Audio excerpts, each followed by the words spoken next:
Assalamualaikum warahmatullahi wabarakatuh. Kami dari kelompok 5 akan menjelaskan materi tentang tauhid dan urgensinya bagi kehidupan manusia.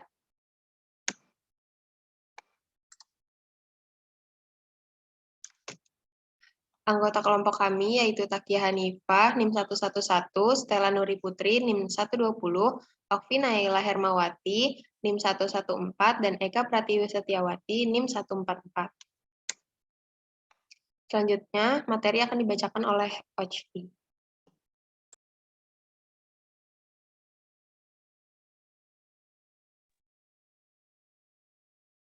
Pengertian tauhid. Tauhid secara bahasa Arab merupakan bentuk masdar dari fi'il wahada yang yuwahidu dengan huruf H ditasydid, yang artinya menjadikan sesuatu satu saja atau mengesahkan. Secara istilah Syar'i, makna tauhid adalah menjadikan Allah sebagai satu-satunya sesembahan yang benar dengan segala kekhusyuannya dalam konteks akidah. Tauhid yaitu mengesahkan Allah sebagai salah satu-satunya Tuhan yang wajib disembah. Dalil tentang ajaran tauhid terdapat dalam Al-Quran surat Al-Anbiya ayat 25 yang artinya, dan kami tidak mengutus seorang rasul pun sebelum kamu, melainkan kami wahyukan kepadanya bahwasannya tidak ada Tuhan yang hak melainkan aku, maka sembahlah olehmu sekalian akan aku. Selain itu, terdapat dalam surat Al-Qasas ayat 88 yang artinya, dan jangan pula engkau sembah Tuhan yang lain selain Allah. Tidak ada Tuhan yang berhak disembah selain Dia. Segala sesuatu pasti binasa kecuali Allah. Segala keputusan menjadi wewenangnya dan hanya kepadanya kamu dikembalikan.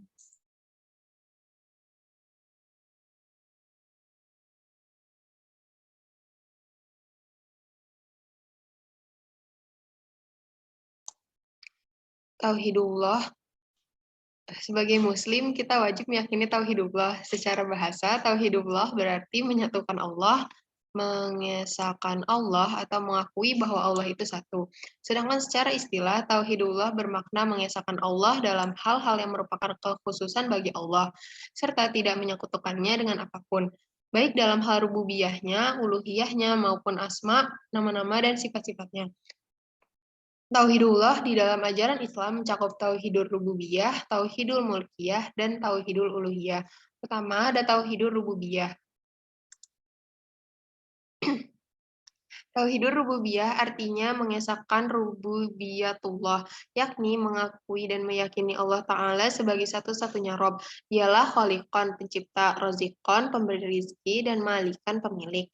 Allah Ta'ala adalah khaliqan, artinya dia adalah satu-satunya pencipta segala sesuatu yang ada di langit dan di bumi. Allah Ta'ala adalah rozikon, artinya dia adalah satu-satunya pemberi rizki. Tidak ada satu makhluk pun yang bersekutu dengan Allah Ta'ala sebagai sumber rizki. Dengan demikian, hanya kepada Allah Ta'ala sajalah kita harus beribadah.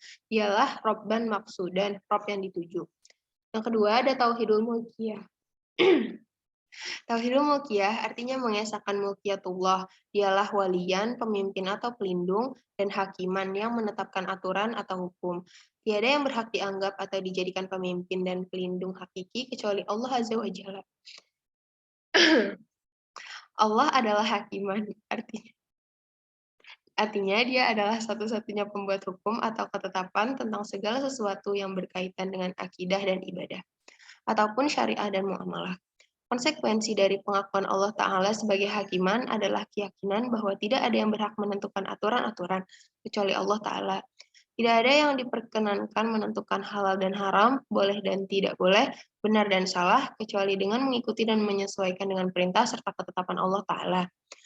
Yang ketiga ada Tauhidul Uluhiyah. Tauhid uluhiyah artinya mengesahkan uluhiyatullah, yakni dialah satu-satunya ghayatan dan makbudan. Allah adalah ghayatan, artinya dia adalah satu-satunya tujuan dan orientasi dalam kehidupan ini. Hanya kepadanya kita persembahkan seluruh ibadah kita.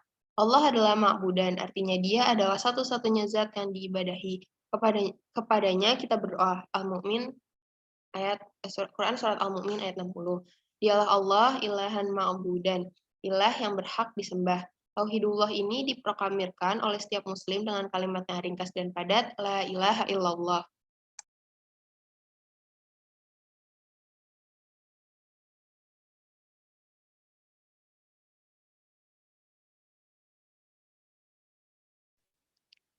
Makna kalimat Selanjutnya la materi ilaha dibacakan oleh Stella. Makna kalimat la ilaha illallah dan konsekuensi dalam kehidupan. Makna dari kalimat la ilaha illallah yakni tidak ada sesembahan yang berhak disembah kecuali Allah Subhanahu wa taala. Kalimat tersebut menangkal hak peribadatan kepada segala sesuatu selain Allah Subhanahu wa taala dan mempercayakan semata-mata hanya kepada Allah Subhanahu wa taala. Tak perlu dibingungkan lagi bahwa kalimat la ilaha illallah ini merupakan fondasi agama Islam dan kalimat ini juga bersama dengan kalimat syahadat Muhammad Rasulullah yang merupakan rukun pertama dari yang kelima rukun Islam. Hal ini juga ditegaskan dalam hadis yang benar bahwa Nabi Muhammad SAW bersabda yang artinya Islam dibangun di atas 5 perkara. 1. Syahadat bahwa tiada Tuhan yang berhak disembah dengan benar selain Allah dan bahwa Muhammad adalah utusan Allah. Yang kedua, menegakkan sholat. Yang ketiga, menunaikan zakat. Yang keempat, puasa di bulan Ramadan. Yang kelima, berhaji ke Baitullah. Hadis riwayat Al-Bukhari nomor 8 dan Muslim nomor 16. Sebagai ulama menghimpun syarat-syarat kalimat tauhid ini dalam 2 bait syair. Ilmu, yakin, ikhlas, dan jujurmu bersama cinta, patuh, dan penerimaanmu padanya. Tambah yang ke-8, ingkarmu pada semua yang disembah selain dia.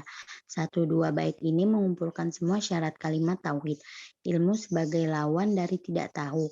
Di atas telah disebutkan bahwa kalimat ini ialah tiada Tuhan yang berhak disembah selain Allah, maka semua hal yang disembah manusia selain Allah adalah sesembahan yang batil. 2. Yakin pada lawan dari ragu-ragu. Haruslah dari sisi si pengucap muncul rasa yakin bahwa Allah Subhanahu wa taala adalah benar-benar zat yang berhak disembah.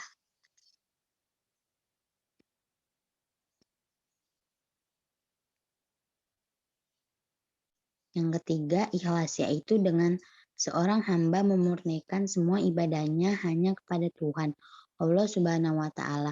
Jika satu ibadah saja ia tunjukkan kepada selain Allah, baik kepada nabi, wali, raja, berhala maupun jin dan selainnya, maka ia telah menyekutukan Allah Subhanahu wa taala dan membatalkan syarat ikhlas ini. Yang keempat, jujur.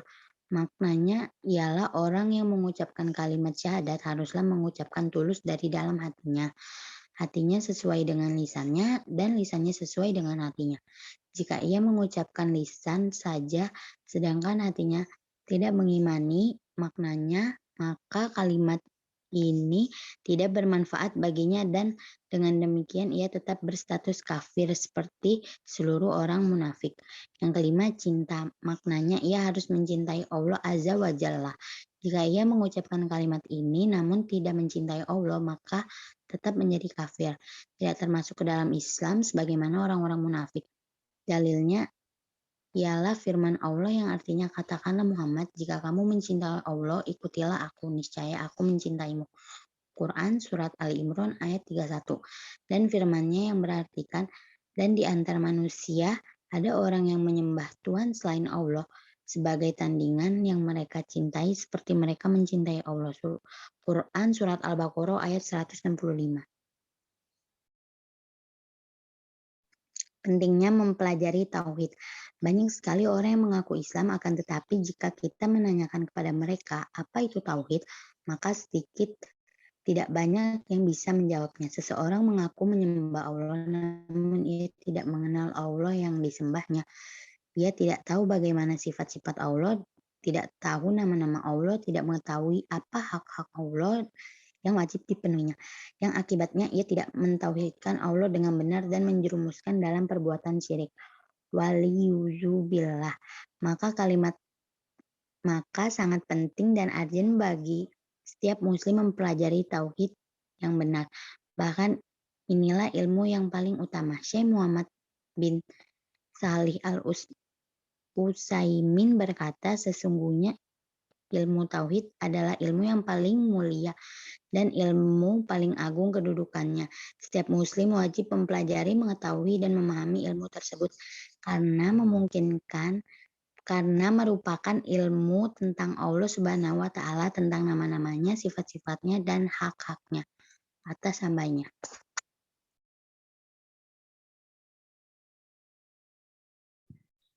Urgensi tauhid dalam kehidupan muslim. Urgensi tauhid dalam kehidupan muslim sangat besar pengaruhnya sebagai dasar utama yang dibangun di atasnya seluruh ajaran Islam. Periode dakwah yang dilakukan Rasulullah SAW di Mekah menegaskan betapa tauhid sangat urgen pengaruhnya. Ayat-ayat Al-Quran yang diturunkan Allah pada fase itu fokus utamanya adalah berbicara tentang tauhid. Generasi sahabat mereka yang dibina Rasulullah SAW adalah manusia-manusia yang bertauhid yang tidak dijumpai di permukaan bumi ini sebelum dan sesudahnya.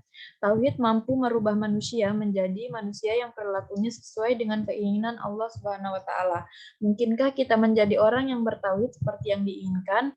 Dengan berdoa dan memohon taufik darinya, insya Allah kita bisa mencapai ke arah itu. Minimal pemahaman tauhid kita tidak melenceng dari rambu-rambu yang ditetapkan Allah. Semua itu memerlukan pemahaman yang benar akan tauhid dari sumbernya yang autentik, yaitu Al-Quran dan Sunnah, serta kitab-kitab tauhid yang diakui keabsahannya oleh ulama-ulama Islam dahulu dan sekarang. Untuk mendapatkan pemahaman yang benar dari sumber ilmu yang autentik, maka perlu merujuk kepada pemahaman generasi teladan umat, yaitu generasi salaf. Kelurusan dan keteladanannya dalam beragama dan berakidah tidak diragukan lagi karena mereka mewarisi apa yang telah diajarkan Rasulullah SAW. Allah Subhanahu wa Ta'ala telah memberikan penilaian terhadap generasi tersebut akan keteladanan dan keutamaannya dari umat-umat atau generasi-generasi lainnya. Allah Subhanahu wa Ta'ala berfirman, kalian adalah umat yang terbaik yang dilahirkan untuk manusia, menyuruh kepada yang ma'ruf, baik, dan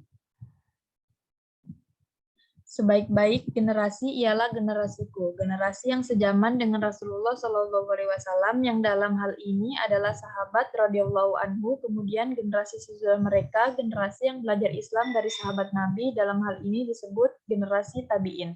Kemudian generasi yang sesudah mereka, generasi yang belajar Islam dari tabi'in, dalam hal ini disebut generasi tabi'in. Tabi'in. Kemudian setelah itu datang pula kaum-kaum yang persaksiannya mendahului sumpahnya, yakni sudah banyak orang yang tidak bisa dipercaya sehingga memberi persaksian dan sumpah tanpa diminta, dan persaksian serta sumpahnya itu palsu. Hadis riwayat Bukhari. Jadi generasi umat yang dapat dijadikan suri tauladan adalah 3 generasi, semenjak generasi Rasulullah SAW sampai generasi tabi'in, yaitu 1. Generasi sejaman dengan Rasulullah SAW, sahabat radhiyallahu anhu, generasi ayah. Kedua, generasi sudah mereka, tabi'in atau generasi anak. Ketiga, generasi yang sesudah mereka, tabi'in atau generasi cucu sampai abad ke-3 Hijriyah. Inilah 3 generasi pertama umat Islam, generasi yang terpercaya dalam menyampaikan agama Allah Subhanahu wa Ta'ala. Kepada merekalah kita merujuk segala pemahaman agama Islam ini yang benar dan lurus. Melalui merekalah kita mengambil ilmu syariat agama ini yang telah Rasulullah SAW ajarkan, dan mereka ini adalah generasi yang menyembuhkan sunnah-sunnah Rasulullah SAW. Banyak sekali sumber-sumber rujukan ilmu agama yang telah diwariskan oleh generasi kaum salaf dan juga generasi sesudahnya yang mengikuti jejaknya yang lurus dan dapat dipercaya. Akan tetapi di antara pemahaman yang lurus itu telah muncul pula pemahaman yang menyimpang yang menyebabkan umat Islam ini berpecah-pecah atau bergolong-golongan. Masing-masing dari golongan yang telah menyimpang itu juga mengklaim bahwa golongan sendirilah yang pemahamannya benar, sedangkan yang lain salah. Maka benarlah apa yang telah disabdakan oleh Rasulullah SAW. Umatku akan terpecah belah menjadi 73 golongan. Semuanya masuk neraka kecuali 1 golongan. Ditanyakan kepada beliau, siapakah mereka, wahai Rasulullah? Wahai Rasulullah, beliau menjawab, orang-orang yang mengikutiku dan para sahabatku. Hadis riwayat Abu Daud, Tirmizi, Ibnu Majah, Ahmad, Darimi, dan Hakim. Dengan memahami persoalan tersebut di atas, maka kita sadar bahwa setiap muslim perlu mencari dan mendapatkan pemahaman agama yang benar dan lurus, yang tidak dibalokkan oleh kaum yang bodoh dan menuruti hawa nafsunya, serta kepentingan kelompoknya. Hanya atas petunjuk dan pertolongan Allah sajalah kita dapat mengikuti jejak Rasulullah SAW di dalam beribadah kepadanya.